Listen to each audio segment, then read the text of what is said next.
শোনো সম্মানিত দিনী ভাই বোন, সবাইকে বলছি, মুরব্বী আপনাকে বলছে, আপনারও স্বভাব ভালো নয়। ছেলে মেয়ে বড় হয়ে গেছে, বৌমা বাড়িতে, তারপর আপনার একটু লজ্জা হয় না? মুখ খারাপ করে আপনি স্ত্রীকে কথা বলেন, তখন বেটি লজ্জা পায়, বেটা লজ্জা পায়, বৌমা লজ্জা পায়। আপনার এই স্বভাব কেন? গালি দিয়ে আপনার অত শান্তি তৃপ্তি কেন? মুখ বন্ধ করবেন, আজকের পরে আর মুখ খুলবেন না কোনোদিন। আস্তাগফিরুল্লাহ তো বলে, আল্লাহ তোমার দরবারে তওবা করছি, আমি আর কোনোদিন স্ত্রীকে গালি দেব না। এই কথা বলে উঠবেন, মুখ খারাপ করবেন না কোনোদিন। আর মুখ খারাপের কথার উপরে ফেরেশতা আমিন বলে। পরিবারটা এরকম হয়ে গেছে, আপনি বুঝতে পারেন না কেন আপনি মুখ খারাপ করবেন? কটু কথা বলবো না। 4, বউয়ের মুখের উপরে মারবা না, মারাই যদি লাগে কোনো সময় মুখের উপরে মারবা না। 5, এটা জরুরি, ওয়ালা তাতরুকা ইল্লা ফিল বাইতে, তুমি তোমার বউকে তোমার বাড়ি ছাড়া কোথাও যেতে দিবা না। তোমার বউকে তোমার বাড়ি ছাড়া কোথাও থাকতে দিবা না। ও চাচির বাড়ি যেতে পাবে না, ও খালার বাড়ি যেতে পাবে না, ও ফুফুর বাড়ি যেতে পাবে না, ও মায়ের বাড়ি যেতে পাবে না। জরুরি প্রয়োজন ছাড়া বাড়ি ত্যাগ করতে পাবে না। যদি চাই তাহলে আপনাকে যেতে হবে। ভুলেও কোনোদিন বিবাহের বাড়িতে যায় না যেন।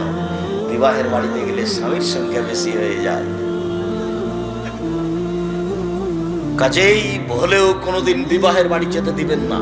আত্মীয় স্বজন দাওয়াত করেছে, ঠিক আছে আমি আসবো, আমার ছেলেরা যাবে, আপনার বউ যাবেন। একটু পুরুষ হতে শিখেন, একটু পুরুষ।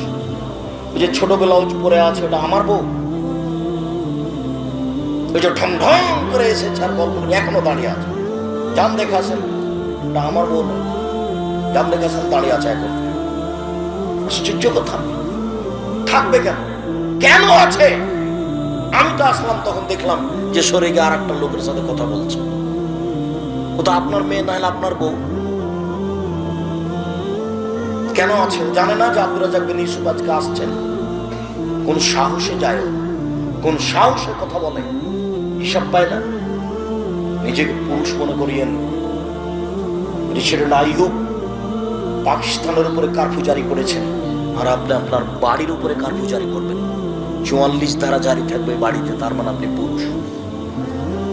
চোখ যেভাবে ঘুরে বউ সেভাবে চলে, তার নাম স্বামী। চোখ যেভাবে ঘুরে বউ সেভাবে চলে, তার নাম স্বামী। চোখ যেভাবে ঘুরে বউ সেভাবে চলে, তার নাম স্বামী।